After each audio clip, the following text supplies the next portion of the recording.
Það gerast hlutir á hverjum degi, góðir og slæmir. Og þegar eitthvað kemur fyrir, þá viltu vera hjá TM. Ágætu ráðstefnugestir, rektoramaður eða menn ársins eins og þið vitið heiðursviðurkenning Bændasamtaka Íslands í hrossarækt.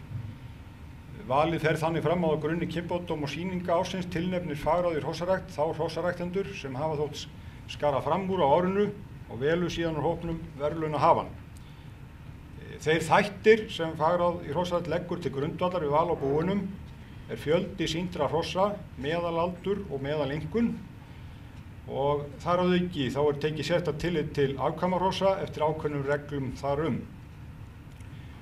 Þetta einfalt kerfi og sjálfsögðu ekki hafið yfir gagnrýni og fáum við hana á stundum en eins og ég segi það einfalt og markmiðið að bæði minni og stærri bú eigi möguleika þannig að það reynt að flétta saman nokkra þætti.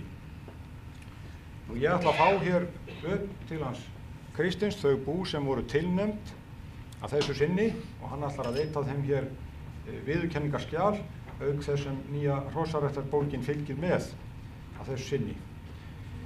Og fyrsta búið, ef við förum bara í stafrófsröð, það Auðsól sjálflega, Gunnar Arnarsson, Kristbjörg Eyvindsdóttir og börn.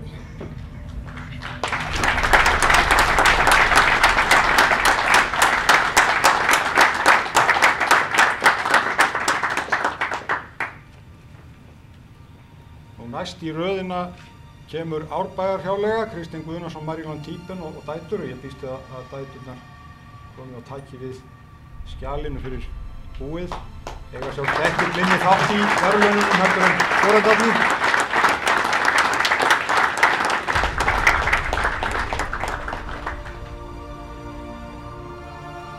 Og þá það Einhamar, Hjörleifur Jónsson og Sif Ólafsdóttir.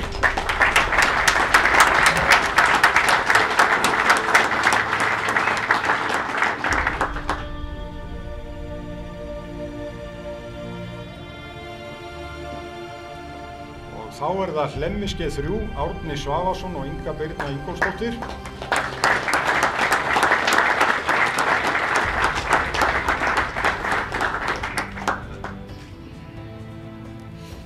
Hrísdalur, Gunnar Sturluson og Guðrún Margrét Baldursdóttir.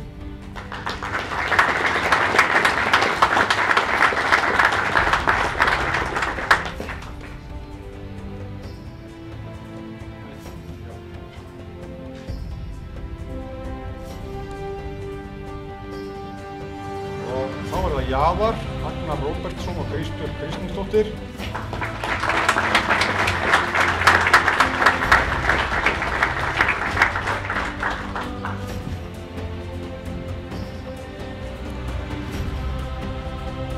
Lambanes, Agnar Þór Magnússon og Birna Tryggvadóttir Torfarsíus.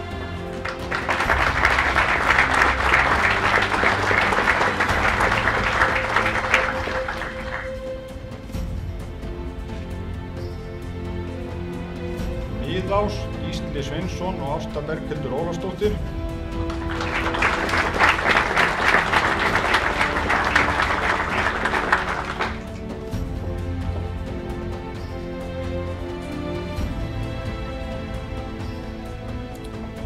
Syðri Gegnishólar, Úl Lamble og Bergur Jónsson.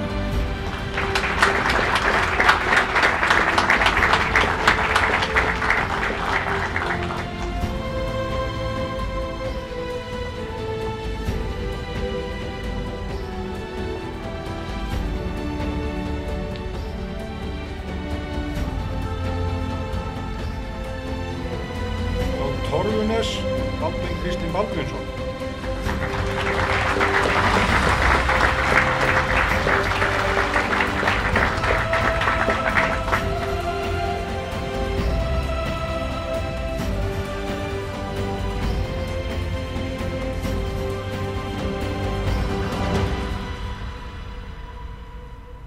Innilega til hamingju öll sömur. En þá komið að sigurvegarum. Ræktunarfólkið sem hlýtur verðlaunin í ár engir nýgræðingar á þessu sviði. Byrjað var að veita verðlaunin árið 1993 og þau því núna veitt í 21. skipti. Búið sem ræðir í ár nú að hljóta verðlaunin í 7. skipti, en ekkert annað bú hefur hlotið verðlaunin oftar en 3 sinnum. Frá búinu voru sýnd 10 hross á árinu, 4 stóðhestar og 6 hryssur. Ekkert hrossanna eldra en 6 vetra, en 5 á þeim aldri, 3 5 vetra og 2 4 vetra, þannig að meðalaldurinn lágur eða 5,3 ár. Meðalengunin há eða 8,21, enda öll hrossin utan 1 með engun yfir 8.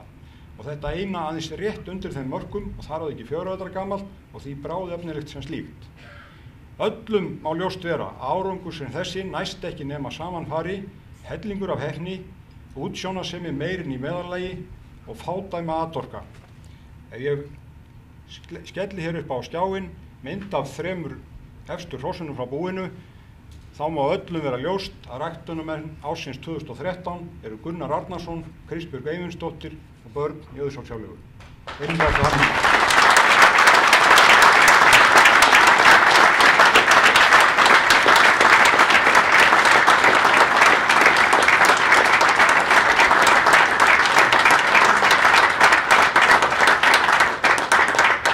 Og svona áður við fáum þau upp, þá svona til þess að kynna fyrir fólki, þá það hrafnar hér lengst til vinstri, undan Aroni frá Strandarhöfði og Gígju, með sköpulag upp á 8,08, hæfileik upp á 8,72 og aðalengun 8,46, Knapi Árni Björn Pálsson. Síðan það skjóttihesturinn, Toppur frá Auðsólfsjálflegu, undan Álfasteini frá Selfossi og Trú frá Auðsólfsjálflegu, sköpulag 8,48, hæfileikar 8,50 og aðalengun 8,49, Knapi Sigurður Vignir Matthíasson. Og síðan Ríma, þarna lengst til hægri, Ríma frá Auðsólfsjálflegu, undan Gaumi frá Auðsólfsjálflegu og Limru frá Laugarvatni, sköpulag 8,35, hæfileikar 8,58, aðalengun 8,49 og Knapi Árni Björn Pálsson. Og nú fáum við þau upp til þess að veita viðtöku steininum, og steinninn, ég segi alltaf í steinsmiðun á hverju ári, bara eins og í fyrra, en hann alltaf að stækka, þannig að það gott að það fólk sem þokkalega vel að manni sem kemur til með að taka við steinum í framtíðinu, því hann stækkar. Innilega til hamingju.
Með þolinmæðina að vopni getur maður orðið bestur í heimi. Egils gull, okkar